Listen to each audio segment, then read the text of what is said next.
हे अग्नि, तुम सबके धारण करता एवं धरुण हो। हे अग्नि, तुम उदक को पूर्ण करने वाले, मधु को पूर्ण करने एवं प्राण वायु को पूर्ण करने वाले हो। हे पुरुष, जिनसे हविर्धान होता है अर्थात हवि दी जाती है, ऐसे धावा पृथ्वी, भूलोक और स्वर्गलोक से होने वाले भय से तेरी रक्षा करें। हे धावा पृथ्वी, तुम जुड़वा संतानों के समान सर्वत्र व्याप्त होने वाले हो, इसलिए तुम जगत के पोषण के लिए आओ। स्तुतियों का समूह तुम्हें इस प्रकार प्राप्त होता है, तुम जुड़वा संतान के समक्ष जगत के पोषण हेतु प्रयत्न करो। देवों की कृपा प्राप्त करने वाले पुरुष जब तुम्हें हवि प्रदान करें, तब तुम उस स्थान को जानती हुई वहां प्रतिष्ठित हो जाओ। हे हविर्धान, तुम हमारे सोम के लिए सुख के आसन पर बैठी हुई एवं स्थिर हो। तुमसे पूर्व काल में उत्पन्न नमाकारात्मक मंत्रों का समूह तुम्हें विशेष रूप से प्राप्त हो। धर्म पथ पर चलने वाला विद्वान जिस प्रकार इच्छित फल प्राप्त करता है, उसी प्रकार मैं स्तोत्रों के सहित तुम्हें नमस्कार करता हूँ। ये स्तोत्र तुम्हें प्राप्त होते हैं। तुम हमारे सोम के लिए स्थिर बनो। हमारे इस स्तोत्र को मरण रहित सभी देव सुने। मृत पुरुष स्वर्ग में स्थित 3 सीढ़ियों को क्रम से चढ़ गया था। वह इस अनुतरणी गौ को ध्यान में रखता हुआ धुलोक के 3 स्थानों में पहुंचा। तुम अपने द्वारा अर्जित विनाश रहित पुण्य से सूर्य लोक को प्राप्त करो। इस प्रकार व्यक्ति सूर्य के समान हो जाता है। सूर्य में फल सभी ओर से पूर्ण है।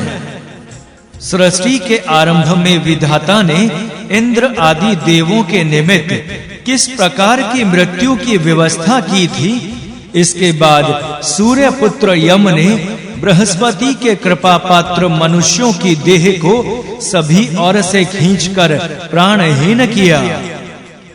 हे अग्नि, तुम उत्पन्न होने वाले मनुष्यों को जानने वाले हो। हमारे द्वारा स्तुति किए गए तुम हमारे सुगंधित एवं रस युक्त चरु, पुरोडाश आदि को देवों के लिए वहन करो। तुमने पितृ देवताओं के लिए स्वधा शब्द के साथ काव्य नामक इंद्रियों को दिया है। उन पितरों ने तुम्हारे द्वारा दी हुई हवियों का उपभोग किया है। हे प्रकाश युक्त अग्नि, तुम हमारे द्वारा अधिक मात्रा में दी हुई हवियों का भक्षण करो। हे पितरों, लाल रंग की माताओं की गोद में बैठे हुए एवं हवि का दान करने वाले मरण धर्मा यजमान के लिए धन प्रदान करो। वह प्रसिद्ध धन हम पुत्रों को प्रदान करो। हे पितरों, तुम इस भूलोक में हमारे लिए बल कारक अन्न धारण करो। पितृ 2 प्रकार के होते हैं, बहिर्षद एवं अग्निश्वात। इस मंत्र में अग्निश्वात पितरों को संबोधित किया गया है। हे अग्निश्वात पितरों, इस यज्ञ में आओ। हमने पिता, पितामह और प्रपितामह आदि के लिए जो स्थान निश्चित किया है, उसे प्राप्त करो।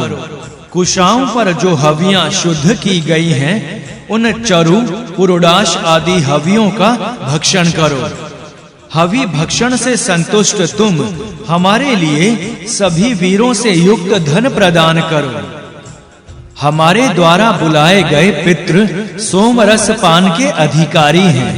वे अपनी हवियों के रखे होने पर आएं एवं हमारे इस यज्ञ में हमारे स्तोत्र सुने, हमारे प्रति पक्षपात पूर्ण वचन करें एवं हमारी रक्षा करें। हमारे पिता के जो पितृ हैं, उनको जन्म देने वाले अर्थात हमारे बाबा अधिक धन वाले थे और क्रम से सोमपान करते थे। उन पितरों के साथ रमण करते हुए, यम कामना करते हुए उन पितरों को हमारे द्वारा दिए हुए चरु, पुरुडाश आदि का भक्षण करें। देवों में व्याप्त होने वाले 7 परिक्रमा करने वालों के द्वारा किए हुए यज्ञों को जानते हुए अर्चनीय स्तुति करने वाले जो पितृ प्यासे हैं, देवों को प्रणाम करने वाले उन देवों के साथ तथा सत्य फल एवं क्रांतदर्शी ऋषियों के साथ सोम याग में बैठने वाले हे अग्नि, हमारे लिए अपरिमित धन लेकर आओ।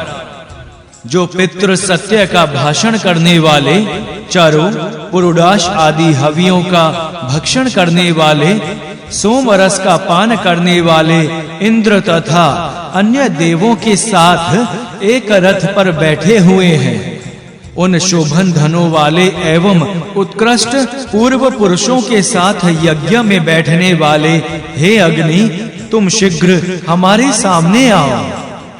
हे प्रेत, विस्तीर्ण व्याप्ति वाली, सुख देने वाली माता, भूमि के समीप आओ। यह पृथ्वी यज्ञ संबंधी बहुत सी दक्षिणाओं से युक्त तुम्हारे लिए ऊनों से बने हुए कंबल प्रदान करने वाली एवं सुखकारी होकर पूर्व दिशा के निमित्त मार्गों में तुम्हारी रक्षा करे। हे भूदेवता, तुम पुलकित हो जाओ और अपने समीप आए हुए पुरुषों को बाधा मत दो, अपितु इस पुरुष को सुख से प्राप्त होने वाली बनो। माता जिस प्रकार अपने पुत्र को आंचल से ढकती है, उसी प्रकार अपने पास आए हुए इस पुरुष को चारों ओर से ढक लो।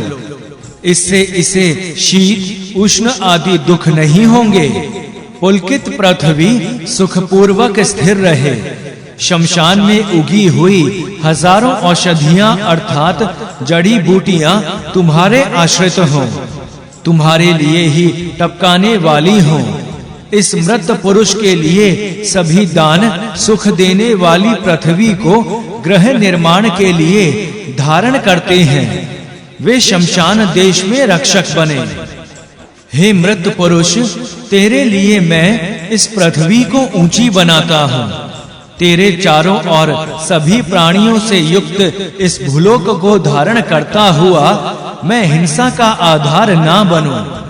पितृदेवता उस प्रसिद्ध योनि को तुम्हारे घर पर निर्णायक करने के लिए स्थापित करते हैं।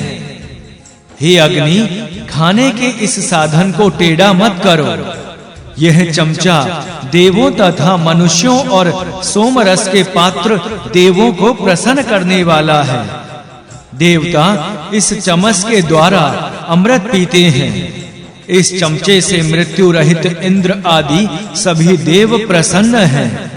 अथर्वा ऋषि के द्वारा बनाए हुए इस चमच में स्थित स्वादिष्ट क्वाद होने के कारण सभी देव प्रसन्न हैं। अथर्वा नाम के ऋषि ने यज्ञ क्रिया करने वाले इंद्र को प्रसन्न करने के लिए सोम रस पीने का साधन यह चमच भरा है।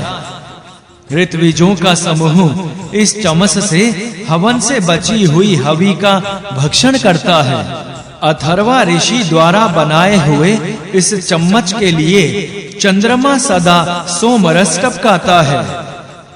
हे पुरुष, तेरे जिस अंग को काले रंग के पक्षी कौवे ने काट लिया है तथा विषैले दांतों वाली विशेष चींटियों ने, सांप ने अथवा बाघ ने काट लिया है, तेरे उस अंग को सर्वभक्षक अग्नि रोग रहित बनाए।